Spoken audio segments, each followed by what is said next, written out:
The Heaven Sword and Dragon Saber. Author, Jin Yong. Chapter 5, Part A. Chapter 5, Plum Flower Decoration on the Pure White Arm. Zhang Wuji obviously couldn't stop asking now, yet he's too far from the boat to jump on it. So he grabbed two thick branches from a nearby willow tree and threw them onto the river. With the branches as his stepping stones, Zhang Wuji jumped onto the head of the boat. By the time Zhang Wuji reached the river, it's already dark. Only to see a boat with two bright lanterns on it, the same one he saw last night. Under the lantern lights a young woman sat on the edge, wearing a long, light green robe, a lady's outfit. Zhang Wuji originally planned on asking her about the events last night, but somehow held back upon seeing her in a lady's dress. That young woman looked up in the sky and said, sitting on the edge of the boat, thinking of meeting a guest, "The wind blows by, waking me up." Zhang Wuji said, "My name is Zhang Wuji. I have some questions. I hope you won't mind." That young woman said, "Then please come on the boat." Zhang Wuji lightly sprung onto the head of the boat. That young woman said, "Dark clouds hovered over last night's sky, and covered the moon. The weather's much nicer today, now that those clouds have dissipated." Her voice beautiful and clear, spoken while watching the sky, without looking at him even once. Zhang Wuji said, "May I ask for the young lady's name?" That young woman suddenly turned her head around, her bright, stunning eyes shinned at him, but did not respond. Zhang Wuji saw her indescribable beauty looking at him, and felt a bit awkward. Afraid to press further, he jumped back onto the land, and began to walk back. After 10 steps or so, his footsteps stopped. Zhang Wuji thought to himself, "Zhang Wuji, oh Zhang Wuji, what happened to you? How could a man like you, so experienced in the martial world, be afraid of a young girl?" He turned around, only to see that young woman's boat floated down the river. The jade lanterns lit up the river. Zhang Wuji couldn't make up his mind, so he simply followed the boat by the river edge. One on the river, one on land, traveling in parallel fashion. That young lady remained at the head of the boat, her head aimed towards the moon in the night sky. After walking a while, Zhang Wuji unconsciously looked in the direction of her eyes, only to see dark clouds gathering in the distance. These clouds quickly covered the moon. Soon, the wind began to blow, and sleek rain came down. There's only grassland by the lake, so Zhang Wuji could not find any place to hide from the rain. Of course, he didn't care much for the rain anyway. The rainfall was not heavy, but enough to totally soak his body after a while. Only to see that young woman still sitting on the head of the boat, also totally soaked. Zhang Wuji yelled, "Young lady, you should enter the cabin to avoid the rain." That young woman immediately stood up and let out a no. She quickly gathered herself, and then asked him, "Why are you not afraid of the rain?" As she spoke, she walked into the boat's cabin. After a while, she came out again. This time holding an umbrella, which she threw to him. Zhang Wuji grabbed the umbrella, saw that it was made out of oil paper, and opened it. He saw rivers in the foreground and mountains in the background, covered with willow trees, obviously a scenery painting. Along with the painting are 7 characters, "No need to return, simply do light wind and sleek rain." It's not strange to see such paintings and writings on the umbrellas here in Hangzhou, as it's famous for such things. The painting came from a craftsman, so it carried a peculiar craftsman feel to it. What's amazing is that a craftsman could paint in such an intricate and elegant way. The writing didn't seem to live up to the standards of the painting, and looked like a rich young lady wrote it, yet at least the style carried a clear, beautiful, unworldly feel.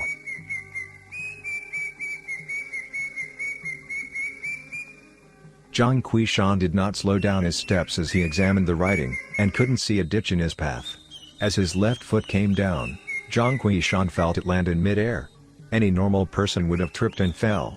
But he quickly reacted, applied force to his right foot, jumped up, and landed on the other side of the ditch. Only to hear the young lady yell, "Great!" Zhang Wuji turned around, saw that she has since put on a bamboo hat, and is standing there on the head of the boat.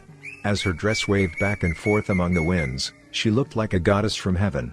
That young woman said, "Are the painting and writing worthy of Mr. Zhang's eyes?" Zhang Wuji never cared much for paintings, as he studied mainly on writings in his life. He said, "These words are written in the famous Mrs. Wei's style. The characters separate but their meanings connect, the lines are short but their meanings are stretched, very charming with its rhyming." That young woman felt very happy that Zhang Quishan understood her writing style, and said, "Among the characters, I thought the character No was the worst." Zhang Quishan examined that character, and said, "This No is quite naturally written, but it lacked any deep meaning, unlike the other characters, which leave an aftertaste in the reader's mind, making them hard to forget." That young woman said, "I understand now. I've always thought that this character somehow didn't belong, but couldn't spot the reason. Thank you for enlightening me." Her boat continued to travel down the river, while Zhang Quishan walked alongside it.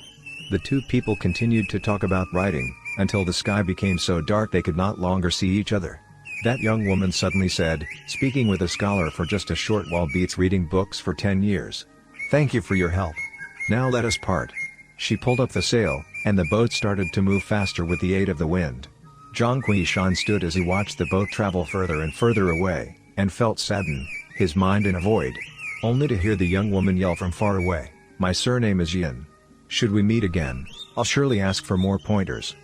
When Zhang Quishan heard the words "My surname is Yin," he suddenly remembered, "Wait a minute. Didn't Wudang Jin say that a handsome scholar, whose surname is Yin, asked for them to deliver third brother Yu? Could he be this young lady in man's clothing?" Once he realized this, he forgot all about the tradition that man and woman should remain apart, and began to chase after the boat. Although the boat traveled very fast, it still could not beat out his lightness kung fu. Soon, he caught up with the boat and asked loudly, "Ms. Yin, do you know my third brother Yu Dian?"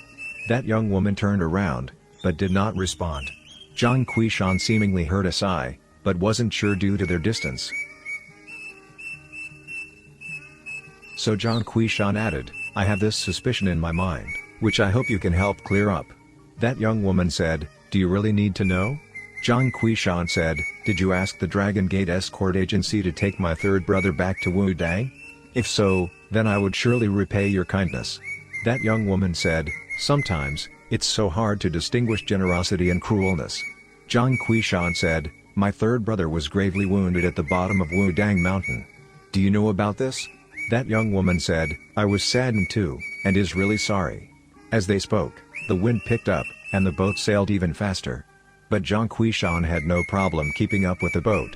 As they traveled further, the river became wider, the light wind and sleek rain turned into heavy wind and heavy rainstorm.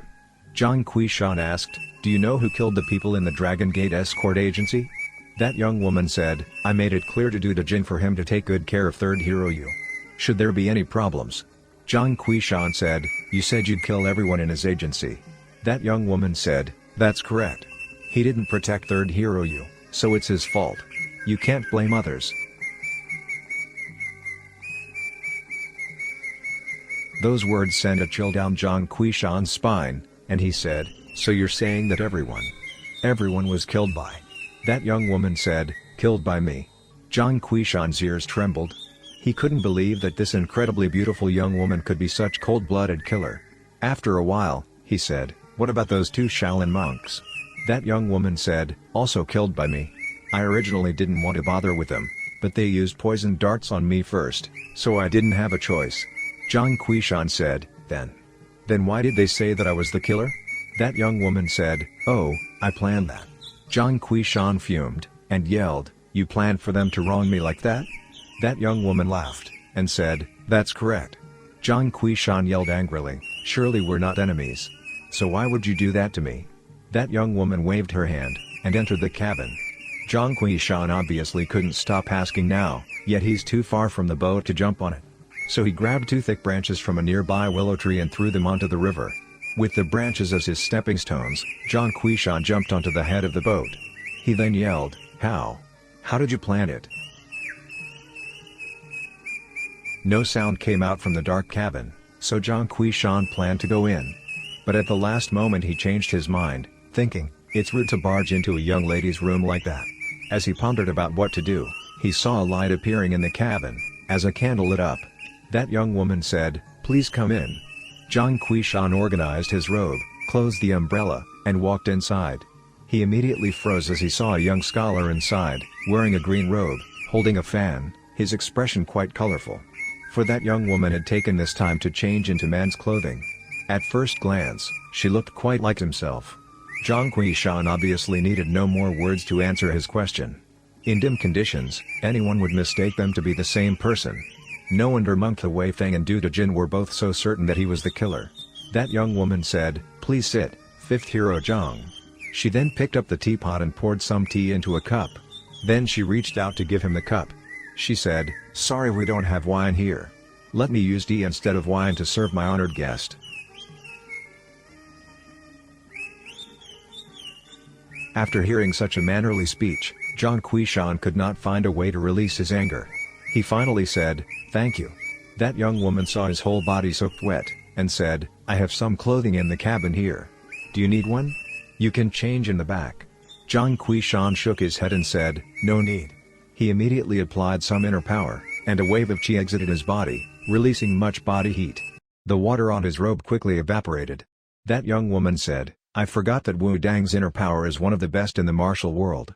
It really was improper of me to ask you to change clothing." Zhang Shan asked, "Would you mind telling me which sect you belong to?" That young woman immediately turned towards the window when she heard the question, her face filled with worry.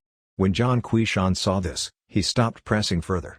But after a while, he couldn't help but ask again, "Who injured my third brother you? Can you tell me?" That young woman said, "Not only did they fool Du Jin, they also fooled me. Actually, I should have realized that the 7 heroes of Wudang would be very elegant and valiant, not crass and unmannerly." Zhang Shan realized that she didn't answer the question, but when she said elegant and valiant, he felt his heart jumped, and his head a bit feverish. But he's still not sure what her words meant. That young woman sighed, and then suddenly lifted up her left sleeve, revealing an arm as wide as white jade. Zhang Shan quickly turned around to avoid her arm. That young woman said, "Do you recognize these hidden weapons?" When Zhang Shan heard this, he finally turned around to look at her, only to see 3 needles on her left arm. Her arm's white as snow, but the area by the needles are black as ink. The tails of all 3 needles are shaped like plum flowers. Zhang Shan immediately stood up, and yelled in shock, "These are Shaolin's plum flower darts." "Why? Why are they dark?" That woman said, "Exactly. These are Shaolin's plum flower darts. They are poisoned." Zhang Shan said, "Shaolin's a very reputable upright sect. Their darts would never have poisons on them. But other than Shaolin disciples, who else can use them? How long have you been poisoned? We need to remedy this immediately." When that young woman saw the deep concern in his face, she said, "I've been poisoned for over 20 days now, but I have temporarily stopped them from spreading with some medicine. However, I can't pull them out either, since then the poison would spread." Zhang Shan said, "But if you don't pull them out soon, your arm might be much harder to cure. It might leave a nasty mark." Actually, he wanted to say that the arm might become useless. That young woman began to shed some tears, and said faintly, "But I've done all I can. Last night I couldn't find the antidote from those monks. I can never use this arm again." As she spoke, she covered up her arm again. Zhang Shan felt a surge of warmth in his chest, and said, "Ms. Yin, do you trust me? Although my inner power is ordinary, I am still confident that I can cure your poison." That young woman smiled innocently, and her cheeks turned pink, as if she's incredibly happy. Yet she said, "Fifth hero Zhang, I know you have many suspicions. If I don't tell you everything, you might regret this decision later." Zhang Shan said, "Saving people is what I'm supposed to do. Why would I regret it?" That young woman said, "It's already been over 20 days, so I won't mind waiting a while longer. Here's what happened. Once I gave third hero Yu to Du Jin, I followed him from behind. There were quite a few people who wanted to take third hero Yu away, but I took care of them. Funny thing is, Du Jin didn't know any of this." Zhang Shan said, "The disciples of Wudang will never forget your kindness, Ms. Yin." That young woman said coldly, "Don't thank me just yet. Soon, you'll be hating me." Zhang Shan doesn't know what to make of that statement. That young woman continued, "I kept changing my clothing along the way, sometimes dressed as a farmer, sometimes a businessman, until I followed them to the bottom of the Wudang mountain, where the incident occurred." Zhang Shan bit his teeth and said, "You mean you saw those 6 beasts? Unfortunately, Du Jin and his people do not know who they are." That woman sighed again, and said, "Not only did I saw them, I also fought them. Unfortunately, I also could not tell you much about them either. She picked up a cup of tea and drank some. Then she continued, that day I saw these 6 people come down from the top of the mountain. Duda Jin kept calling them 6 heroes of Wudang, and those 6 people did not seem to mind. I watched from far away, and saw them take the carriage that carried third hero Yu. At first I was relieved to see him arrive safely, but after a while, I realized that things didn't make sense. The 7 heroes of Wudang treat each other as brothers. They should have all gone up to examine his injury, yet only one person took a look, and without any expression too.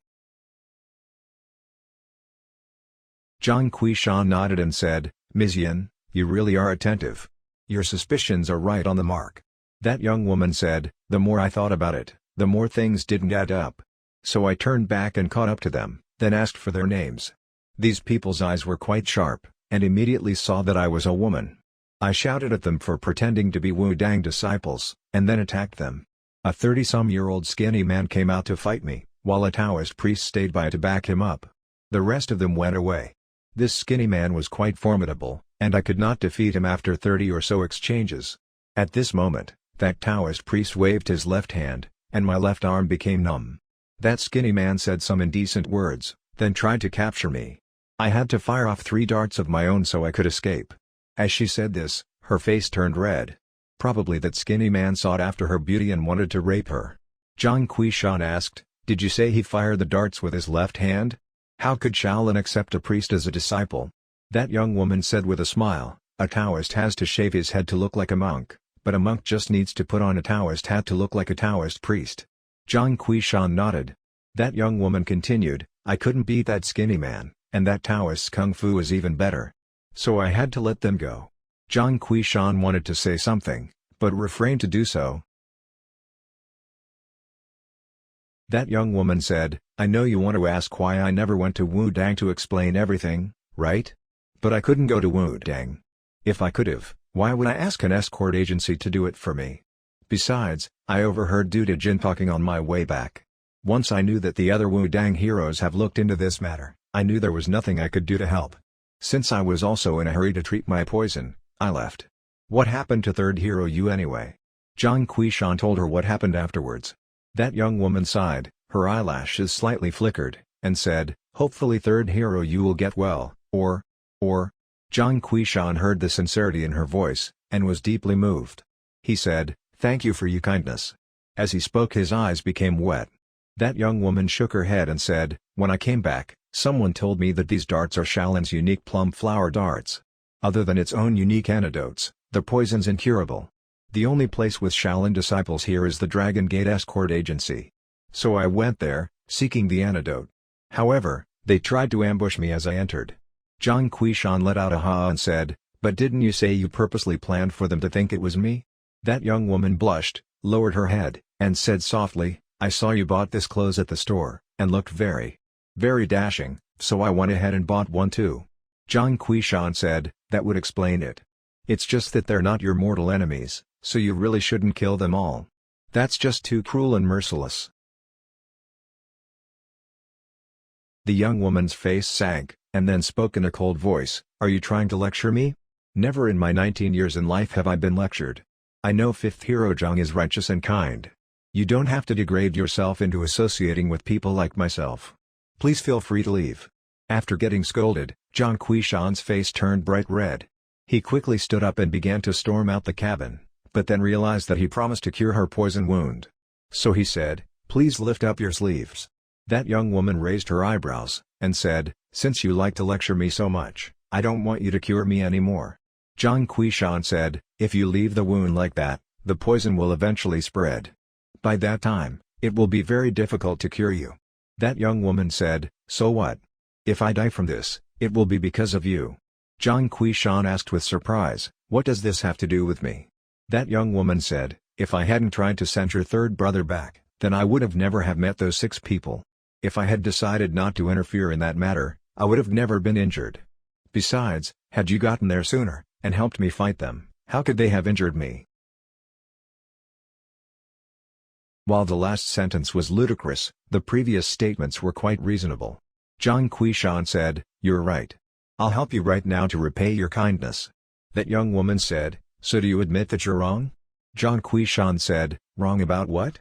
That young woman said, "You said that I was cruel and merciless. Of course you were wrong. Those monks and all those people in the escort agency deserve to die." Zhang Shan shook his head and said, "Although you've been poisoned, you can be cured. My third brother is gravely injured, but probably won't die. Even if we can't cure him, at least we should find the main culprit, instead of killing so many innocents." That young woman said, "So you say that I killed the wrong people?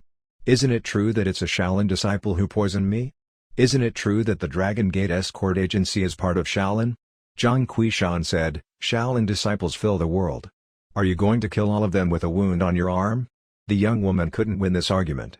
In anger, she suddenly lifted up her right hand, and pressed it hard into her left arm, directly over her wounds. With this, her injury magnified. Zhang Shan never in his dreams expected her to do such a thing, that she'd hurt herself over a single argument. Considering how she treated herself, it's hardly surprising that she didn't value the lives of others. He wanted to stop her, but was unfortunately too late. He gasped with surprise, "Why? Did you have to do this?" Only to see black blood staining her sleeves. Zhang Shan realized that if he doesn't do something quick, her life would be in danger.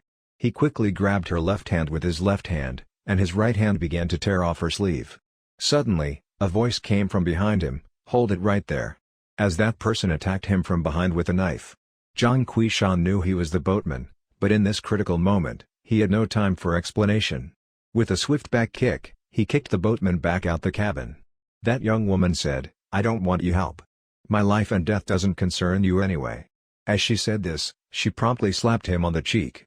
She slapped at lightning speed, and since Zhang Shan had not anticipated her attack, he immediately let go of her hand.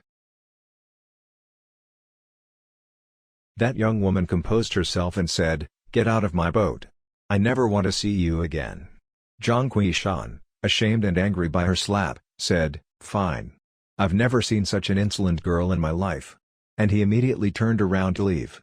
That young woman said coldly, "Never seen one before? Well, you saw one today." Zhang Shan picked up a block of wood to help him get back to the banks. But at the last moment he thought, "If I leave now, she's certainly going to die." With that in mind, he suppressed his anger and went back to the cabin, said, "I'll just forgive you for that slap. Roll up your sleeve quickly. Do you want to keep your life or not?" That young woman said, "What does my life have to do with you?" Zhang Shan said, "I must repay you for sending my third brother back." That young woman said coldly, "Oh, you're just trying to repay a debt. Looks like if I hadn't sent back your third brother, you would have just watched me die." Zhang Shan froze a second, and then said, "Not necessarily so." Only to see her body began to shake, signs of the poison spreading. He quickly said, "Hurry. Roll up your sleeves. Do you really have a death wish?" That young woman said while biting her teeth, "If you don't admit that you're wrong, then I won't let you help me." Her face was naturally pale, and under such conditions she looked so very fragile, arousing Zhang Shan's compassion. He sighed, and then said, "Fine. Let's just say I was wrong. Those people all deserve to die." That young woman said, "Not good enough. What's with this whole 'let's just say I'm wrong' deal? And why did you cite? Wrong is wrong. Say it with some conviction." In this moment of life and death, Zhang Shan can't possibly fuss over such small details. So he yelled, with the heaven above and river below listening, "I, Zhang Shan today wholeheartedly apologize to Yin. Yin." As he said this, he stuttered. That young woman said, "Yin Su. Zhang Shan continued, "To Yin Su and seek her forgiveness." Yin Su, delighted at his apology, smiled gleefully. Suddenly, her legs gave out on her, and fell back onto a chair. Zhang Shan quickly took out a pill of heaven's hard antidote for her to swallow. Then he grabbed her arm and asked, "How do you feel?" Yin Su said, "My chest is burning up inside." "Why did it take you so long to apologize? If I die, it will be all your fault." In this circumstance, Zhang Shan could only soothe her with gentle words, "Everything's fine. Don't worry. Just relax your whole body, and don't try to use any energy. Pretend as if you're asleep." Yin Su glanced at him and said, "I'll just pretend as if I'm dead." Zhang Shan thought to himself, "My gosh, she's so unruly even at this moment. I can't imagine what kind of anguish her future husband would suffer in her hands."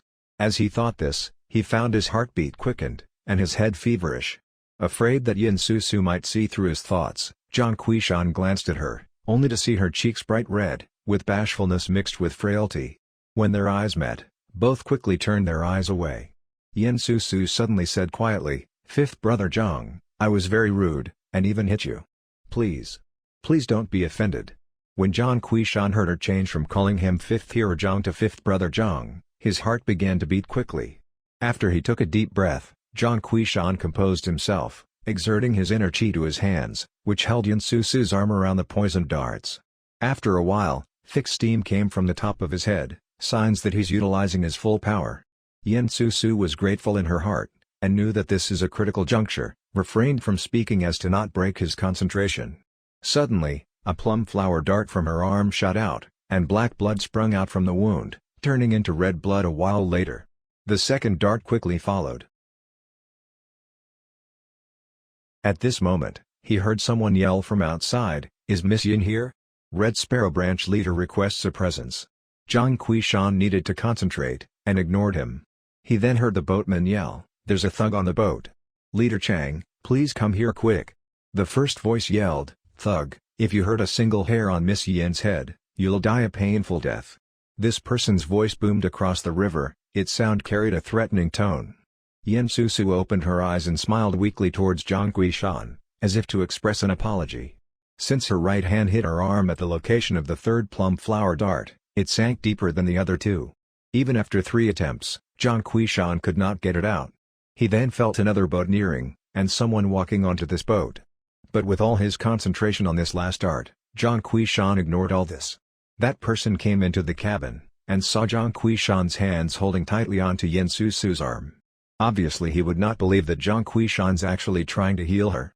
In his hastiness, that person's palm shot out at Zhang Qiushan's back, while yelling, "Still wouldn't release your hands, thug?" Zhang Qiushan didn't have time to get away, so he simply took a deep breath, and with a loud pop, this palm hit squarely on his back. Zhang Qiushan knew the intricacies of Wudang inner power, so he simply stayed still, channeling the force of the blow through his body. Immediately, the third plum flower dart popped out, landing on the floor nearby. The person who hit Zhang Qiushan was about to follow up with a second blow, but when he saw the dart he immediately stopped, said, "Miss Yin, are you injured?" When he saw black blood pouring out her arm, he realized that he mistook this gentleman's intentions, and felt guilty. Considering the power of his palm, he thought that Zhang Qiushan's life was probably in danger. So he quickly took out some medicine for Zhang Qiushan to take. Zhang Qiushan shook his head, and once the blood pouring out turned to red, released his hands.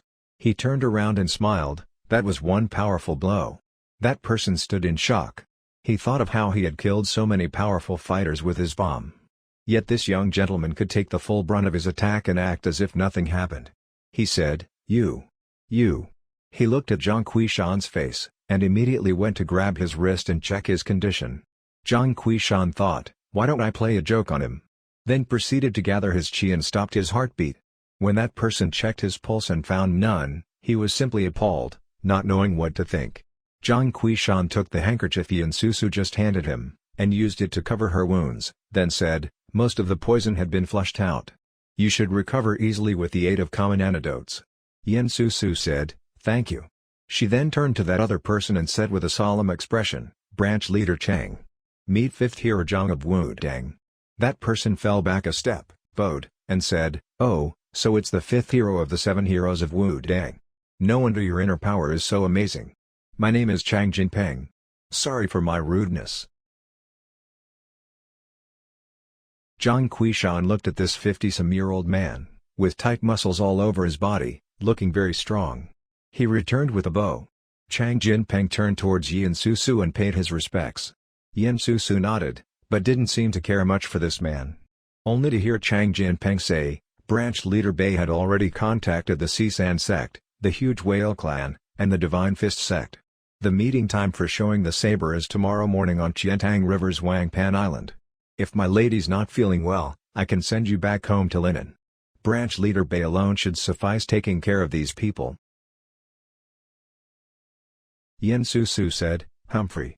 Wudang Sect, Huge Whale Clan, Divine Fist Sect. Is the head of the Divine Fish Sect Guo Sanquan going to be there too? Chang Jinpeng said, I heard he personally led his 12 best students. Yen Susu said, although he is quite famous, Guo Sanquan's ability is nowhere near that of branch leader Bei. Anyone else important that I should be aware of? Chang Jinpeng said, I heard 2 young swordsmen from the Kunlun sect will be there. They said that they want to see the dragon. Dragon. He paused here for a moment, and glanced at Zhang Quishan. Yen Susu said coldly, they want to see the dragon saber, right? Their hands might become itchy. When Zhang Quishan heard the words dragon saber, his ears perked up. Only to hear Yen Susu continue, we can't underestimate these Kunlun swordsmen. My injury's no big deal. Let me see, how about we also go to the meeting? Perhaps branch leader Bei could use our help. She turned around and said to Zhang Quishan, 5th hero Zhang. We should part now. I'll go ahead on branch leader Chang's boat. You can take my boat back to Linen City. After all, there's no reason for Wudang to get into all this. Zhang Quishan said, my third brother's injury is seemingly related to the dragon saber. Can Miss Yin fill me in on everything? Yen Susu said, I don't know all the details either. Why don't you go back and ask your third brother? Zhang Quishan saw that she wouldn't say, and decided against pressing further. He thought, the people who hurt my third brother looked like they really wanted the dragon saber. From the tone of branch leader Chang, the dragon saber is in their hands. Should those people know about this, they'd surely come to this meeting. So he said, do you think that Taoist priest who fired these darts would also go to Wangpan Mountain? Yen Susu showed a slight grin, but did not answer his question. Instead she said, if you really want to go to this ceremony, then let's go together. She then turned towards Chang Jinpeng and said, branch leader Chang. Please lead the way. Chang Jinpeng answered, yes. And retreated back out the cabin like servant in front of a master. Yen Susu only nodded, but Zhang Quishan respected this old man's martial arts ability. So he personally sent Chang Jinpeng out the door. Yen Susu looked at the tear on Zhang Quishan's clothes where Chang Jinpeng had hit him. She said, take off your long robe. I'll stitch it up for you. Zhang Quishan said, no need. Yen Susu said, you don't trust my sewing ability? Zhang Quishan said, I wouldn't dare. And then remained silent as he thought about all those deaths in the Dragon Gate escort agency. He normally would have tried to kill anyone capable of such murder. Yet instead he saved this person's life instead. Although he saved her because of her kindness to his third brother, he still realized that good and evil should not mix.